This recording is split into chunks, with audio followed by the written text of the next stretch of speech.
ఓం నమో నారాయణాయ నమశివాయ. మహాభారతంలో వనపరంలో వచ్చేసి మన భీష్మునికి ప్రపంచవ్యాప్తంగా ఉన్నటువంటి తీర్థాల యొక్క గొప్పదనం చెప్తూ ఉన్నాడు పులస్తుడు.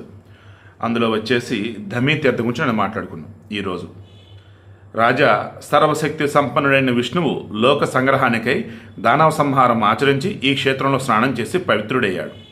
తరువాత అందరిచే కీర్తించబడే వసుధార తీర్థానికి వెళ్ళాలి. అక్కడికి చేరడం వలనే అశ్వమేధ యాగఫలం దక్కుతుంది. ఆ ప్రదేశంలో సావధాన మనస్కుడై స్నానమాచరించి దేవపితరులకు తర్పణం చేస్తే విష్ణులోకానికి చేరుకుంటాడు. ఆ తీర్థంలోనే అష్టవసుల పవిత్ర సరోవరం ఉంది.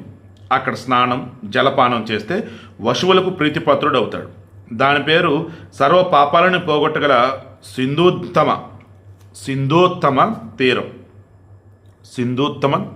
తీర్థం.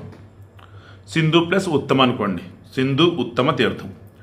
అవి సర్వ పాపాలను పోగొట్టగలవి. అక్కడ మునిగితే అంతులేని సువర్ణాన్ని పొందవచ్చు. భద్రతుంగ తీర్థానికి వెళ్ళి పవిత్రుడు శీల సంపన్నుడై స్నాన విధిని ఆచరిస్తే బ్రహ్మలోకానికి చేరి ఉత్తమ గతులను పొందుతాడు. శక్ర కుమార్తెల తీర్థం సిద్ధుల నివాసం. అక్కడ స్నానం చేసిన నరుడు శీఘ్రంగా స్వర్గఫలాన్ని అందుకుంటాడు.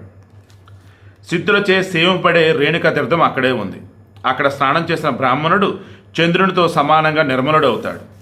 శౌచం, సంతోషం మొదలైన నియమాలను పాలించి మితాహారుడై పంచనంద తీర్థానికి పోయిన మనుజుడు పంచమహాయజ్ఞాలను చేసినట్లు అవుతుంది. వాటిని క్రమంగా ఆచరించిన ఫలం దక్కుతుంది.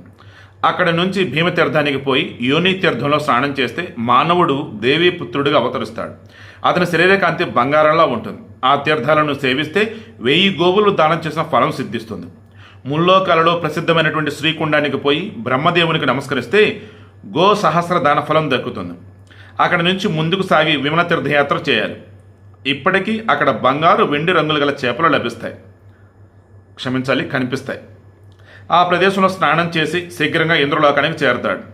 అన్ని పాపాలకు దూరమై ఉత్తమ గతి పొందుతాడు. వితాస్థ తీర్థానికి చేరి దేవతలకు పితరులకు తర్పణం చేసి మనుషుడు వాజపేయి యాగఫలం పొందుతాడు. కాశ్మీర్ దేశంలో నాగరాజు తక్షకుని నివాసమైనటువంటి వితస్థ తీర్థం ఉంది. అది అన్ని పాపాలను కూడా నాశనం చేస్తుంది. అక్కడ స్నానం చేసి నరుడు వాజపేయి యాగఫలాన్ని పొందుతాడు. సర్వ పాపాలను పోగొట్టుకుని ఉత్తమ గతికి అర్హుడవుతాడు. ముల్లాకాల్లో ప్రసిద్ధి నొందినటువంటి బడబా తీర్థాన్ని అటుపైన చేరాలి. సూర్యాస్త సమయంలో సంధ్యను యథావిధిగా ఆచరించి అగ్నికి హవ్యాన్ని నివేదన చేయాలి. అక్కడ పితరులకు దానం చేస్తే అది అక్షయం అవుతుంది అని విద్వాంసులు అంటారు. ఋషులు, పితరులు, దేవతలు, గంధర్వులు, అప్సరసులు, గుహయకులు, కిన్నరులు, యక్షులు, సిద్ధులు, విద్యాధరులు, నరులు, రాక్షసులు, దైత్యులు, రుద్రుడు, బ్రహ్మ మొదలైన వారు ఇక్కడ నియమాలతో 1000 కొలది సంవత్సరాలు దీక్షను గైకొని శ్రీమన్మహావిష్ణువునకు హవ్యాలను సమర్పించారు. 7 ఋగ్వేద మంత్రాలతో ఆహుతులను ఇచ్చి భగవంతుడైన కేశవుని అర్చించారు. రాజేంద్ర వారి పట్ల ప్రసన్నుడై శ్రీహరి వారిని అందరూ కూడా అనిమాజ్యష్ట సిద్ధులను 8 రెట్లు ఐశ్వర్యాన్ని ఇచ్చాడు. వారి వారి కోరికలకు అనుగుణంగా వరాలనించి ఇక్కడే మేఘాల రాశిలో విద్యుత్తు వలె అంతర్ధానమయ్యాడు. అది సప్తచరు తీర్థమైంది. అక్కడ అగ్నికి సమర్పించిన హవ్యం 1,00,000 గోదానాలు, 100 రాజసూయ యాగాలు, 7 అశ్వమేధ యాగాల కంటే గొప్పది, కళ్యాణకారి కూడా.